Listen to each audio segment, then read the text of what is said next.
Padre que estás en los cielos, Señor amado, te damos gracias por esta mañana.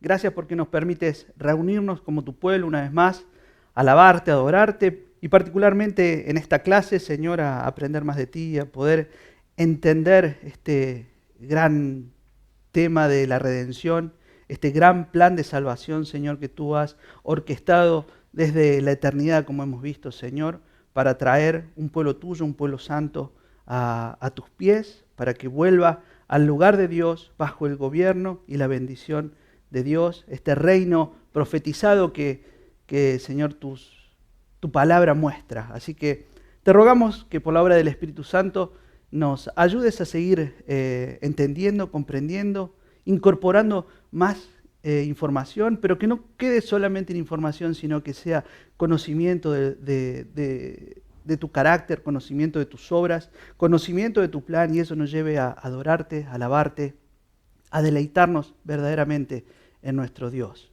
Así que nos ponemos en tus manos, Padre. En el nombre de Cristo Jesús oramos. Amén. Vamos a retomar justamente las clases del gran panorama divino de este autor, Vaughan Roberts. Recién hablábamos de qué página estábamos. Estamos en la página 95 del libro, en el capítulo 5, el reino profetizado. Habíamos visto en la última clase, la semana pasada, estuvimos viendo que los profetas tenían dos temas predominantes que ellos predicaban, que ellos enseñaban al pueblo. Uno era el juicio y otro era la esperanza. Cuando hablábamos del juicio decíamos que se trataba de que Dios estaba siendo fiel ¿a qué? A su pacto, al pacto que había tenido con el pueblo. Un pacto que era condicional y que requería justamente la obediencia del pueblo. Pero el pueblo no lo había honrado, no había honrado ese pacto, había desobedecido, se estaba comportando completamente idólatra, se había ido por otros dioses, y Dios iba a castigar ese actuar, ¿no? Entonces los profetas confrontaban al pueblo justamente de su pecado y advertían de las consecuencias que tenía ese pecado y el no arrepentirse, ¿verdad? Y por otro lado, el tema de la esperanza, que decíamos que incluía esto de proclamar un reino futuro, un reino futuro mucho mejor de lo que Israel conocía. Decíamos que es como si los profetas le estuviesen diciendo al pueblo a través de su mensaje que si los tiempos de Moisés eran buenos, si los tiempos o las épocas doradas del rey David, del rey Salomón eran buenas y lo han vivido, lo que viene es mucho mejor. Y hablábamos un poco de estas visiones que tenían los profetas y que le comunicaban al pueblo. Entonces los profetas, el mensaje de esperanza de los profetas es que se viene un nuevo éxodo, un nuevo pacto, una nueva nación, una nueva Jerusalén, un nuevo templo, un nuevo rey, incluso una nueva creación.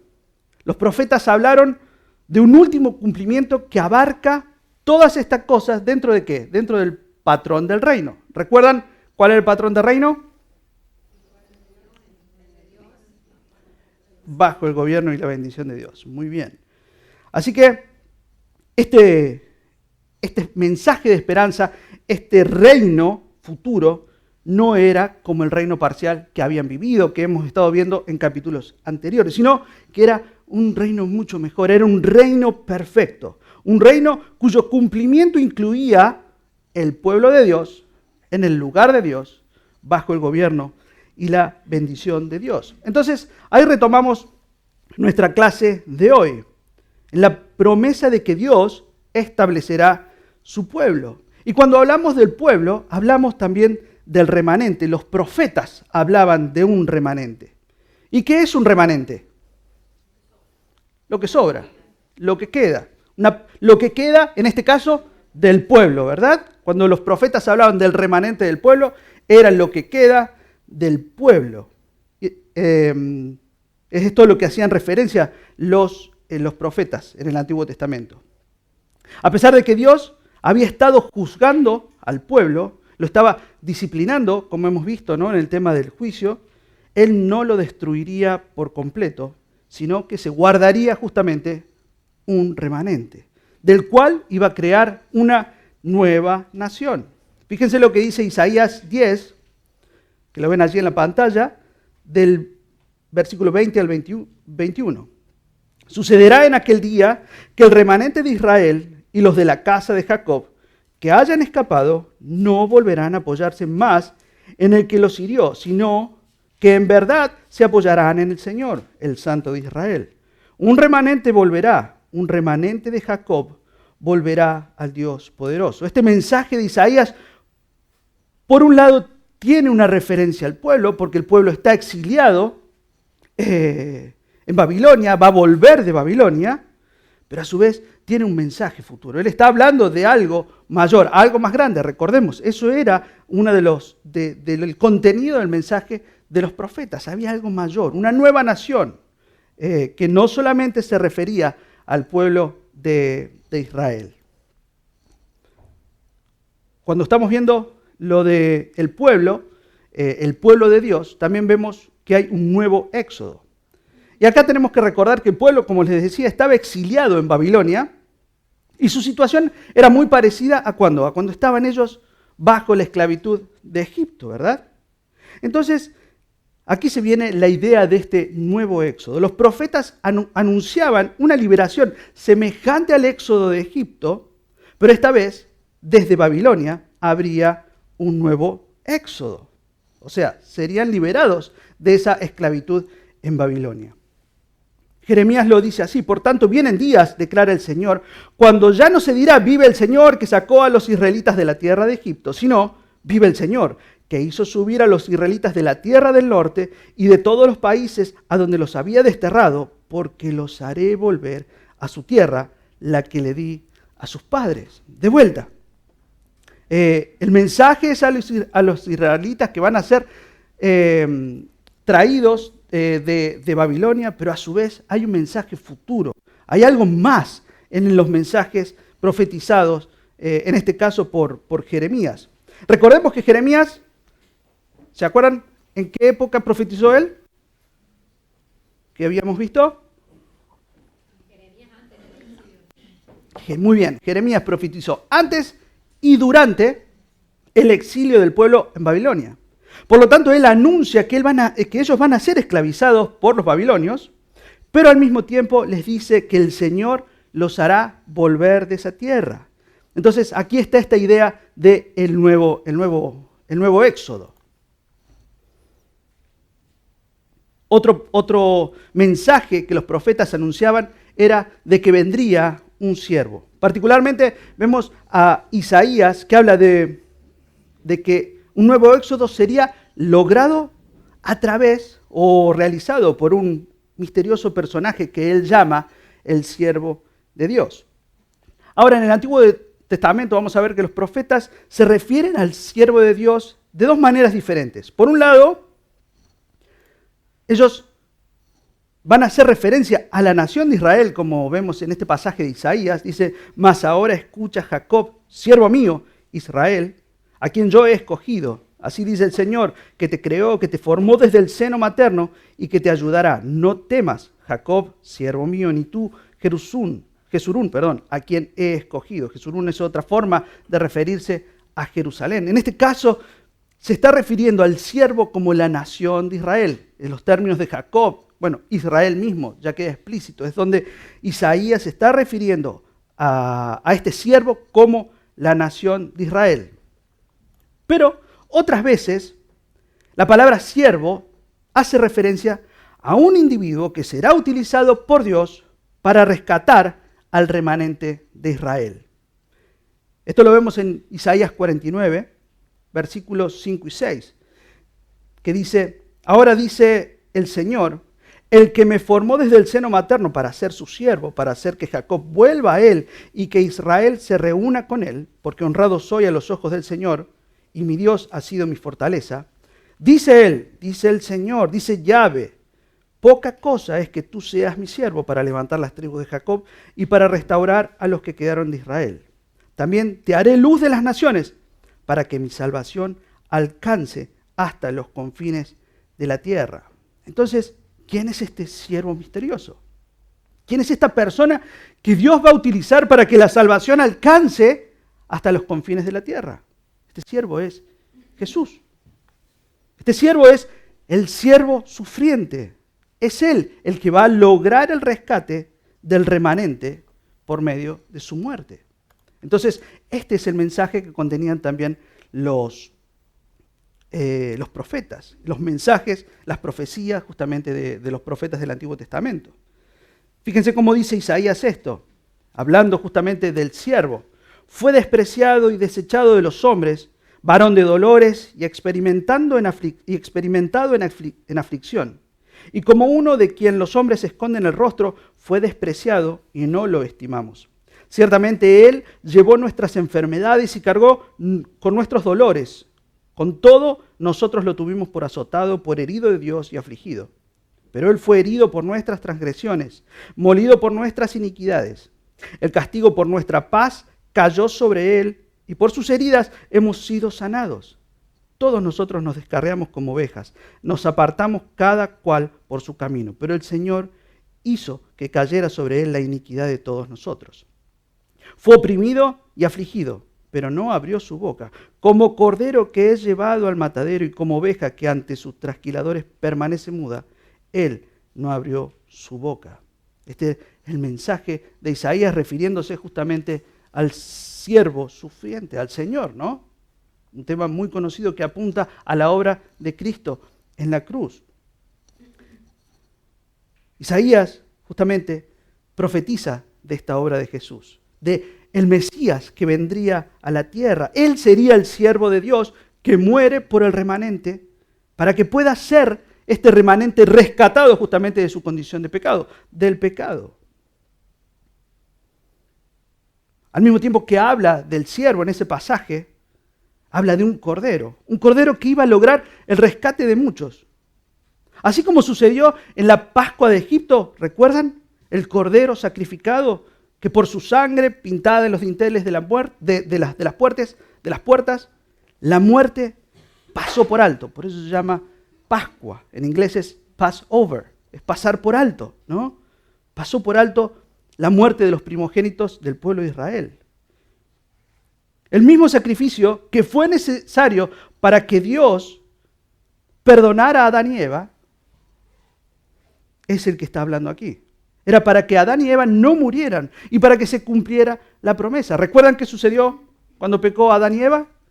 Dios sacrificó y los vistió de pieles de animales. Hubo un sacrificio para perdonarlos, ¿verdad? Porque se tenía que cumplir la promesa. Dijimos, no podía terminar la historia, el gran plan de redención que había sido orquestado en la eternidad, no podía terminar allí. Por eso Dios perdona y permite que Adán y Eva continúen. ¿Por qué? Porque debía cumplir la promesa. ¿Cuál era la promesa? Génesis 3:15. ¿Cuál era la promesa? De la simiente de la mujer nacería aquel que iba a romper en la cabeza, que iba a herir en la cabeza a la simiente de la serpiente, ¿verdad? Esa era la promesa y debía continuar en nuestro plan.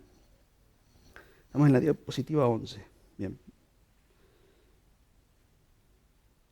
Por eso les hago esos puntos, la Pascua de Egipto, el perdón de Adán y Eva, el cumplimiento del pacto, vemos en este sacrificio. Eso era lo que anunciaban. Fíjense, Isaías está anunciando a futuro, pero a su vez está haciendo referencia al pasado y la historia se va conectando, ¿no? Y por eso encontramos a Juan el Bautista, el mensajero de Dios que vimos hace poco en el sermón del domingo de Malaquías 3. Que Juan el Bautista se refiere a Jesús como el Cordero. Cuando lo ve, él le dice, ahí está el Cordero de Dios que quita el pecado del mundo. Está haciendo referencia a las profecías de Isaías. Haciendo más énfasis en esta idea de la Pascua, del pasar por alto, es que Pablo dice, porque aún Cristo, nuestra Pascua, ha sido crucificado. Y eso lo hace ya más cercano a nosotros. No es simplemente una fiesta allá que había quedado de celebración para los israelitas. Cristo es nuestra Pascua. Pero esta vez, este Cordero, Jesús, se sacrifica una vez y para siempre, obteniendo una redención que es eterna. Eso es lo que vamos a ver a lo largo del libro de Hebreos, particularmente en el capítulo 9, versículo 12. Entonces decimos que Jesús enfrenta el castigo del pueblo ante Dios, toma ese castigo,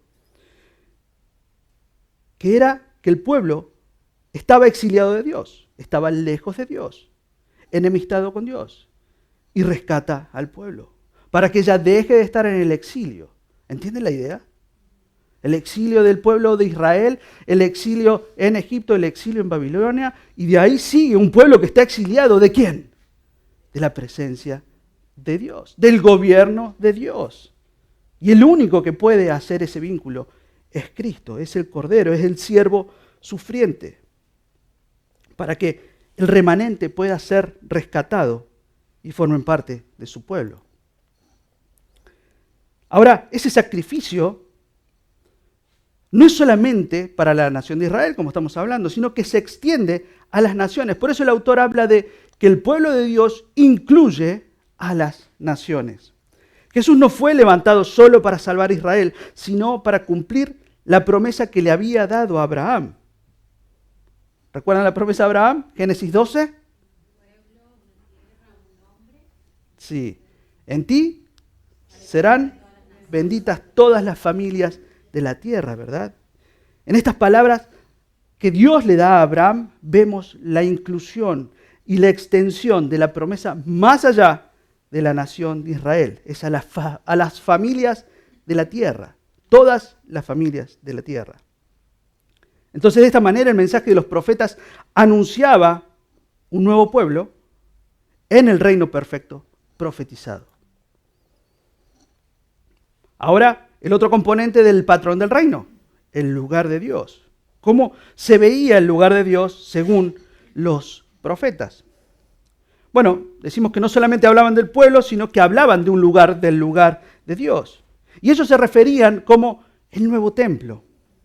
En el capítulo anterior habíamos visto que el reino parcial, mejor dicho, que el lugar de Dios en el reino parcial, porque habíamos estudiado el reino parcial, estaba representado por el tabernáculo y por el templo en Jerusalén, ¿no? Pero cuando llegamos al libro de Ezequiel, el profeta empieza su libro con una visión de la gloria de Dios abandonando este templo, abandonando el templo de Jerusalén. ¿Recuerdan en qué época ministró Ezequiel? Junto con Daniel. Muy bien, durante el exilio del pueblo en Babilonia. ¿Qué sucede? Dios abandona el templo. ¿Por qué? Porque Dios no podía morar en medio de un pueblo pecador, que se había olvidado de Dios, que se había vuelto idólatra. Por eso Dios retira su presencia, viene el juicio, que es llevarlos a Babilonia, y se aleja de Israel. Esa es la visión con la que comienza el libro de Ezequiel. Ahora, el edificio del templo ya no es nada más que un edificio vacío, una construcción. Y solo es cuestión de tiempo para que esta construcción, los babilonios, la terminaran destruyendo. Sin embargo, cuando llegamos al final del libro de Ezequiel, o hacia el final, porque son varios capítulos, del capítulo 40 al 48, Ezequiel tiene una nueva visión y él ve un nuevo templo. Y un nuevo templo que es mayor, más magnífico que el primero, que el de Salomón. Y ve a Dios que entra en él y que un río fluye desde el interior de este nuevo templo y da vida a las naciones. Esta es la visión que está teniendo Ezequiel. Bueno, muchos creen que este nuevo templo se volverá a construir de manera literal. Volverá a estar este templo, literalmente, entre nosotros. Sin embargo, nosotros creemos que la visión de Ezequiel es demasiado increíble para que se esté tratando de una construcción terrestre, de un nuevo templo. Inclusive pensar en un nuevo templo construido como el anterior, como el de Salomón, es pensar, o mejor dicho, es revivir el antiguo sistema sacrificial, el antiguo sistema sacerdotal. Este sistema era el que le permitía al pueblo relacionarse con Dios. En otras palabras, volver a esos tiempos implicaría que la obra de Cristo, que el sacrificio de Cristo no ha sido suficiente, que la obra de Cristo, de alguna manera, está incompleta. Y esto entendemos que se contradice con el libro de Hebreos, donde se nos dice que Cristo Jesús murió una sola vez y para siempre. Eso lo vemos en Hebreos 7, 9, 10. Bueno, todo Hebreos nos habla de un mejor pacto, de un mejor profeta, de un mejor sacerdote, ¿no? De un mejor rey. Pero en este punto principal que queremos hacer énfasis, Dios murió una sola vez y para siempre. Ya no es necesario el derramamiento de sangre de machos cabríos ni de becerros. Mucho menos es necesario que sacerdotes intercedan por su pueblo, que ofrezcan sacrificios por el pueblo, porque Cristo es nuestro gran y último sumo sacerdote. Entonces, el templo de Israel, el sistema sacerdotal y sacrificial que vemos a lo largo de mucho el Antiguo Testamento, es una imagen de aquello que vendría. Es una imagen de este reino perfecto, una imagen de algo mucho mejor. Es algo que apunta al verdadero y al único sacerdote, al verdadero y único sacrificio, que es Cristo, ¿verdad? Por eso decimos que este nuevo templo es algo mucho más. Este nuevo templo que nos habla Ezequiel. Y solamente para leer algunos versículos de textos de Hebreos. Fíjense lo que dice Hebreos 9, 11 y 12. Pero cuando Cristo apareció como sumo sacerdote de los bienes futuros, a través de un mayor y más perfecto tabernáculo, no hecho con manos, es decir, no de esta creación, entró al lugar santísimo una vez para siempre, no por medio de la sangre de machos cabríos y de becerros, sino por medio de su propia sangre, obteniendo redención eterna. Es esto lo que estábamos hablando, es una redención eterna. Ha muerto una sola vez y para siempre, ¿no? Él mismo se está refiriendo a él como el perfecto tabernáculo. O mejor dicho, Hebreos se está refiriendo a él como el perfecto tabernáculo.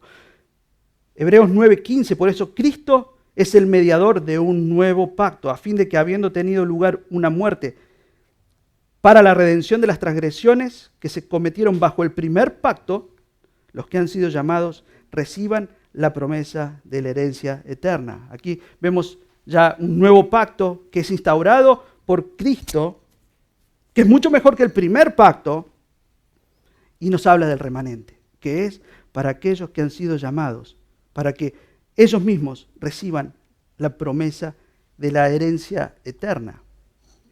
Y un texto un poquito más largo, pero para terminar de reafirmar esta idea, dice Hebreos 9, 22 al 28. Y según la ley, casi todo ha de ser purificado con sangre, y sin derramamiento de sangre no hay perdón. Esto era parte del sistema sacrificial del pueblo, ¿verdad? Por tanto, fue necesario que las representaciones de las cosas en los cielos, ahí ven a lo que apuntaban los sacrificios, son representaciones de las cosas celestiales, fueran purificadas de esta manera. Pero las cosas celestiales en sí mismas, con mejores sacrificios que estos. ¿Cuál es ese mejor sacrificio? La obra de Cristo en la cruz, ¿no? Porque Cristo no entró en un lugar santo hecho por manos, una representación de lo verdadero. ¿Qué es lo verdadero? La obra de Cristo. Sino que en el cielo mismo, para presentarse ahora en la presencia de Dios por nosotros, y no para ofrecerse a sí mismo muchas veces, como el sumo sacerdote entra al lugar santísimo cada año con sangre ajena. De otra manera, a Cristo le hubiera sido necesario sufrir muchas veces desde la fundación del mundo, pero ahora, una sola vez en la consumación de los siglos, se ha manifestado para destruir el pecado por el sacrificio de sí mismo. Esta consumación de los siglos es la consumación de las profecías, de los mensajes proféticos. Ha llegado ese tiempo, ha llegado el Mesías, ha llegado el libertador. Y así como está decretado que los hombres mueran una sola vez y después de esto el juicio, así también Cristo, habiendo sido ofrecido una vez para llevar los pecados de muchos, aparecerá por segunda vez, sin relación con el pecado, para salvación de los que ansiosamente lo esperan. Allí hay una referencia también a este remanente de Dios. Entonces, como dice Roberts, esta visión de Ezequiel y del nuevo templo es símbolo de una nueva creación. El plan redentor de Dios no se limita solo a los israelitas, tampoco se limita a los seres humanos, sino es mucho más. Él ha decidido deshacer completamente los efectos de la caída y renovar al mundo entero. Por eso hablamos de una nueva creación, la nueva Jerusalén, en la que el pueblo vivirá. No es una ciudad que estará en algún lado de la tierra, sino una nueva creación. Esto lo afirma Isaías, o mejor dicho, Dios, a través del profeta Isaías, diciendo, por tanto, yo creo cielos nuevos y una tierra nueva, y no serán recordadas las cosas primeras, ni vendrán a la memoria. ¡Qué magnífico! Pero gócense y regocíjense para siempre en lo que yo voy a crear. Pues voy a crear a Jerusalén para regocijo y a su pueblo para júbilo. ¿Nos podemos regocijar? ¿Nos podemos gozar en esta promesa? Gloria a Dios, ¿no? Por eso decimos que los profetas anunciaban al pueblo de un reino mucho mejor, de lo que ellos jamás habían vivido, jamás habían visto o experimentado. Un reino que incluso lo conocido, las imágenes o incluso el lenguaje que utilizamos del hombre se queda corto para poder describirlo. ¿Alguna pregunta hasta allí? Esta parte del capítulo tiene mucho material y en lo personal me resulta muy atractivo, muy atrapante que esta historia y estos mensajes de los profetas anuncien algo mejor, de lo cual nosotros somos parte, ¿no? Bien, continuamos entonces. Hemos visto cómo los profetas hablaban del pueblo de Dios, cómo los profetas hablaban del lugar de Dios dentro del reino profetizado, de vuelta, teniendo en mente esta idea del patrón del reino. Y nos queda el último aspecto del reino, el gobierno y la bendición de Dios. Que eso, vamos a ver, que llega a través de un nuevo pacto. Y que es algo que anunciaban también los profetas, era parte de su mensaje. Jeremías 31 dice, vienen días, declara el Señor, en que haré con la casa de Israel y con la casa de Judá un nuevo pacto. Ahora, si bien es un nuevo pacto, este pacto no desecha las promesas que Dios había hecho en el pasado. Pero entonces, si el pueblo es pecador, si el pueblo desobedeció, es idólatra y no cumple con su parte del pacto, que justamente ¿qué era? Obedecer la ley. La pregunta que nos surge es, ¿cómo Dios cumplirá las promesas de bendecir a su pueblo como se lo prometió a Abraham? ¿Cómo Dios puede relacionarse con un pueblo que es pecador? La respuesta es Jesús. El nuevo pacto al cual hace referencia Jeremías se cumple en Jesús. Es por medio de la obra de Jesús en la cruz que nosotros somos salvados y somos transformados interiormente por la obra de ¿quién? Del Espíritu Santo. Entonces, así se cumplen las profecías, por ejemplo, de Jeremías 31:33. Pondré mi ley dentro de ellos y sobre sus corazones la escribiré. Entonces yo seré su Dios y ellos serán mi pueblo, porque el pueblo es un pueblo pecador. El pueblo es un pueblo que rechaza a Dios, que no busca a Dios. Es necesario otra cosa, es necesario un nuevo pacto. Y quien sella ese nuevo pacto es Dios a través de la obra de Cristo. Y gloria a Dios por eso. Ezequiel lo dice así. Además les daré un corazón nuevo y pondré un espíritu nuevo dentro de ustedes. Quitaré de su carne el corazón de piedra y les daré un corazón de carne. Pondré dentro de ustedes mi espíritu y haré que anden en mis estatutos y que cumplan cuidadosamente mis ordenanzas. Hermanos, nosotros no somos mejores que ese pueblo. No lo somos. Solamente Cristo y su obra ha hecho que podamos andar en sus estatutos y cumplir cuidadosamente sus ordenanzas. ¿Por qué? Porque Cristo ya las cumplió por nosotros. Y Joel dice, y sucederá que después de esto derramaré mi espíritu. Todos estos pasajes son para que vean cómo el mensaje de los profetas hablaban de este nuevo pacto y de este cambio que era necesario que suceda en el interior del hombre, ¿no? ¿Y quién lo lleva adelante? Sucederá que después de esto derramaré mi espíritu sobre toda carne, y sus hijos y sus hijas profetizarán, sus ancianos soñarán sueños, sus jóvenes verán visiones, y aún sobre los siervos y las siervas derramaré mi espíritu en esos días. Haré prodigios en el cielo y en la tierra, sangre, fuego y columnas de humo.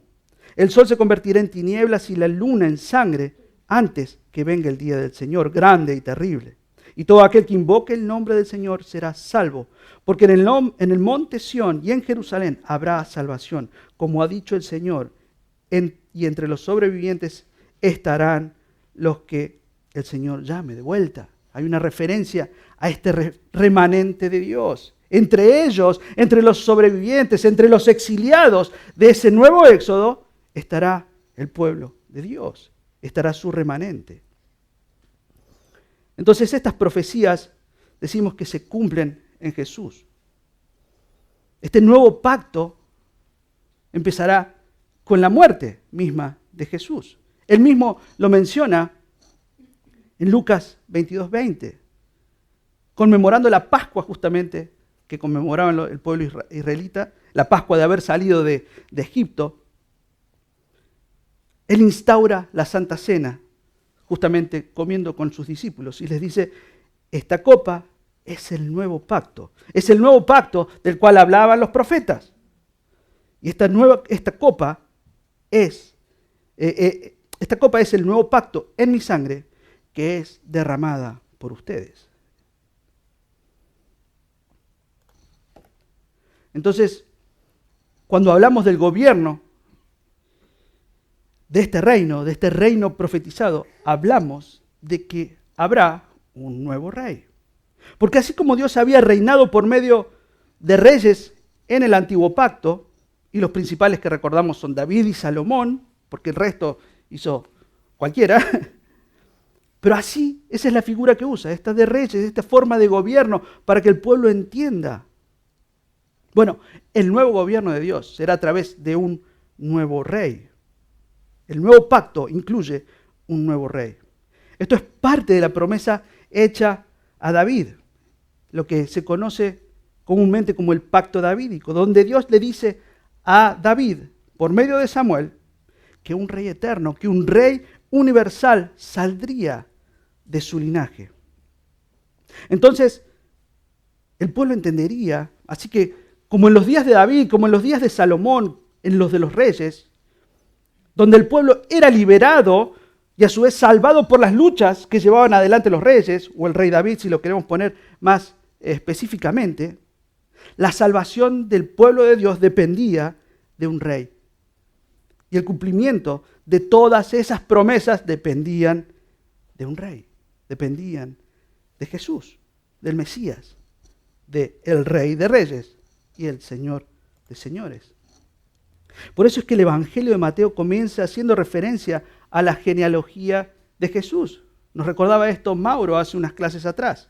Mateo 1:1 dice, libro de la genealogía de Jesucristo. Y es algo que por ahí no entendemos, o muchas veces no entendemos por qué está allí, pero es para que sepamos que Jesucristo, el Mesías, es hijo de David, hijo de Abraham, y que viene del simiente de la mujer. Mateo tiene toda la intención de que sus lectores entiendan esto, de que el Mesías es el rey prometido que viene del linaje de David a establecer un reino como el que jamás habían vivido o visto, un reino perfecto, donde allí va a bendecir a su pueblo, como lo prometió a Abraham y como profetizó Isaías. Dice Isaías 9, 6 y 7, porque un niño nos ha nacido, un hijo nos ha sido dado, y la soberanía reposará sobre sus hombros. Aquí está haciendo referencia al reinado de este niño. Y se llamará su nombre admirable consejero, Dios poderoso, Padre eterno, príncipe de paz. El aumento de su soberanía, de vuelta, de su reinado y de la paz no tendrán fin sobre el trono de David y sobre su reino, para afianzarlo y sostenerlo con el derecho y la justicia desde entonces y para siempre. Yo, el Señor, firmo. El celo del Señor de los ejércitos hará esto. Esto está garantizado por nuestro Señor. Qué historia tan grande, hermanos, ¿no? Qué historia tan magnífica. Verdaderamente nos conmueve o debería conmovernos. Porque la historia de nuestro Salvador ha comenzado en la eternidad pasada. Y hoy día, siglo XXI, nosotros somos parte de eso. Somos el remanente. ¿Quiénes somos? Aquellos que han depositado su fe en la obra de Cristo. Aquellos que han creído en este Mesías profetizado por los profetas justamente. Pero cuando se dio el cumplimiento del tiempo, vino a este mundo. Eso se cumplió. Y nosotros ya tenemos más historia revelada, ¿no? Qué hermosa historia. Y qué importante que nosotros podamos entenderla, podamos disfrutarla y podamos deleitarnos en este su gran plan. Para también adorarlo mejor como pueblo, ¿verdad? Entonces, con su gobierno ya instaurado viene una gran bendición y todas las cosas volverán a su lugar. Entonces este es el retorno a las bendiciones del Edén, donde la paz y la prosperidad abundan. Amós 9:13 dice, vienen días, declara el Señor, cuando el arador alcanzará al segador y el que pisa la uva al que siembra la semilla, cuando destilarán vino dulce los montes y todas las colinas se derretirán, haciendo referencia a esa prosperidad de ese reino.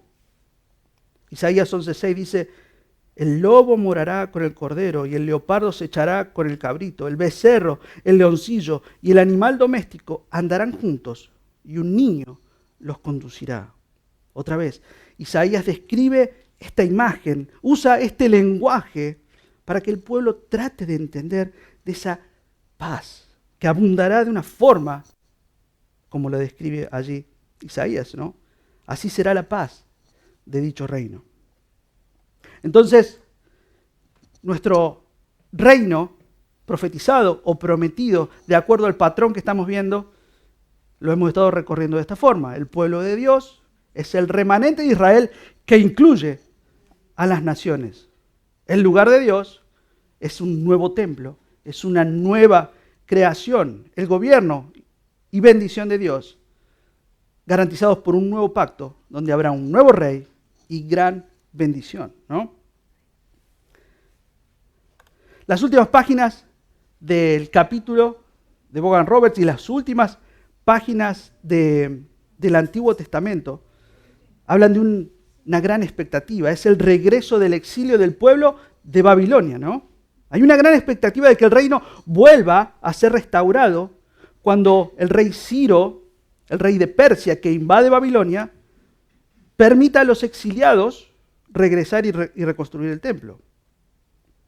Esdras y Nehemías nos relatan que el pueblo vuelve, reconstruye los muros de Jerusalén y construyen un nuevo templo. Pero fíjense, en Esdras 3 se nos relata que cuando echaron los cimientos del nuevo templo, los jóvenes celebraban, eufóricos, y gritaban por el significado de ese nuevo templo. Pero quienes eran mayores, más ancianos, que habían visto la gloria del templo de Salomón, lloran. Y la imagen y el relato de Esdras es inentendible si están celebrando o están llorando. Era tal el grito de un lado y del otro que no se sabía, era confuso. Para los que estaban de afuera, era confuso. Así lo relata Esdras.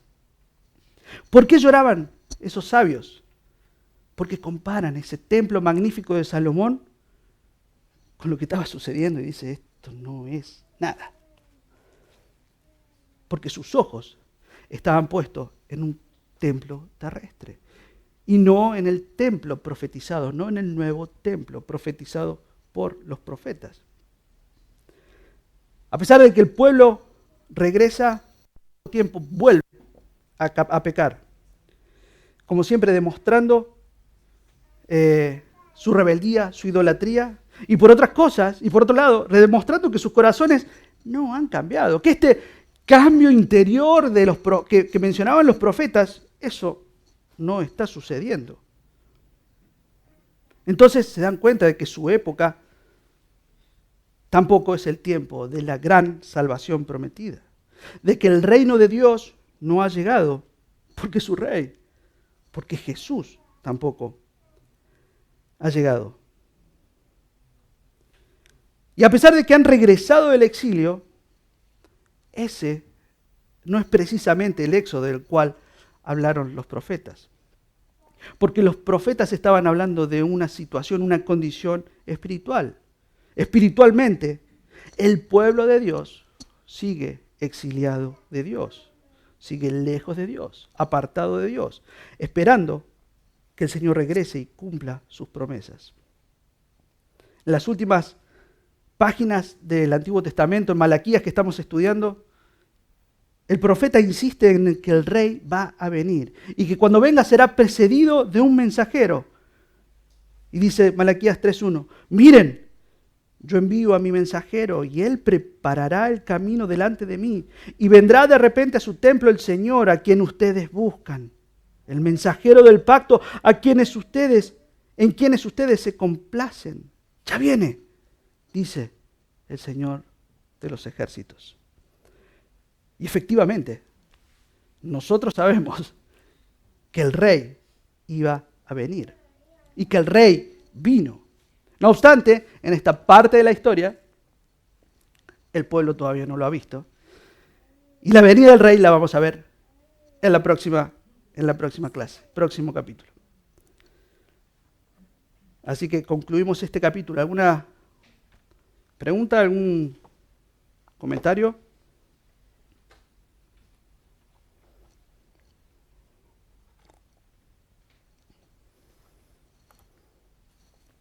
Era el final ese. ¿Alguna filmina que decía Jerusalén se refiere al paraíso, la nueva Jerusalén? Se refiere a esa nueva creación, sí, es en los cielos. Sí, no sé cuál era la fílmina de todas, pero, o sea, lo que estábamos haciendo referencia era a una nueva creación, y la creación es el estar celestial, paraíso. Ese es el nuevo templo verdaderamente, donde vamos a vivir ese reino que se está profetizando, que está en transcurso, y como muchos decimos, es un reino que se inauguró con la venida de Jesús al mundo, y que estamos viviendo, y que se completará, será efectivo en su segunda venida, donde leíamos en alguno de los pasajes, ese será el último día y vendrá el juicio. Pero sí, cuando los profetas hablan de esa tierra de Jerusalén, están hablando también del lugar de ese reino profetizado, que es estar con Dios, es la presencia misma de Dios. Eso del tercer templo, que andan rumores que se va a construir un tercer templo, ¿a qué se refiere? Bueno, hay corrientes escatológicas, cuando hablamos de escatología son el estudio de los últimos tiempos. Hay algunos que creen que ese templo va a ser reconstruido, literalmente como decía, va a ser con las medidas y la visión que tiene Ezequiel va a ser efectivamente, literalmente, llevada a cabo. Nosotros creemos que eso no, o sea, nosotros y también lo que estamos viendo en el libro es que es simbólico, es una imagen, el reino, o mejor dicho, el templo profetizado por Ezequiel es una imagen que refleja el paraíso.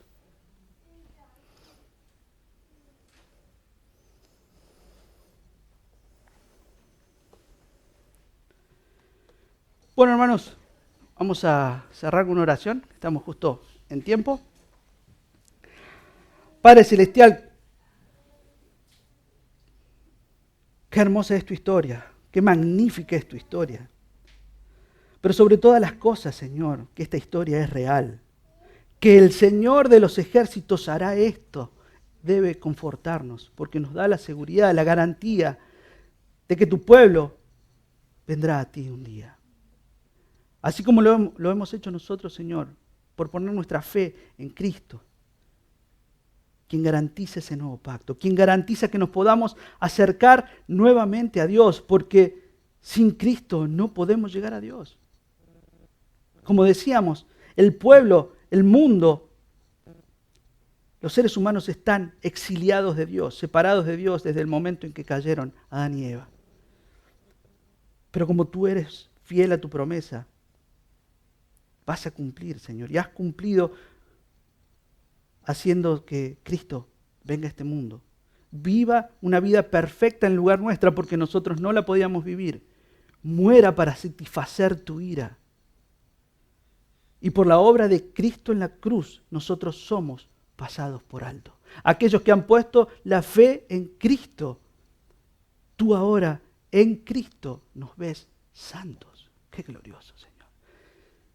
Realmente, cosas que no alcanzamos a vislumbrar completamente, pero que por tu Espíritu se nos revela que es necesario que creamos en Cristo. Padre, ayúdanos a vivir en este tiempo, en esta vida, expectantes de este reino, expectantes de vivir contigo, de ir a tu presencia y de predicar a Cristo, de predicar el Evangelio, para que otros de tu remanente vengan a ti, Señor, en el momento que tú lo dispongas. Oramos esto en el nombre de Cristo Jesús. Amén.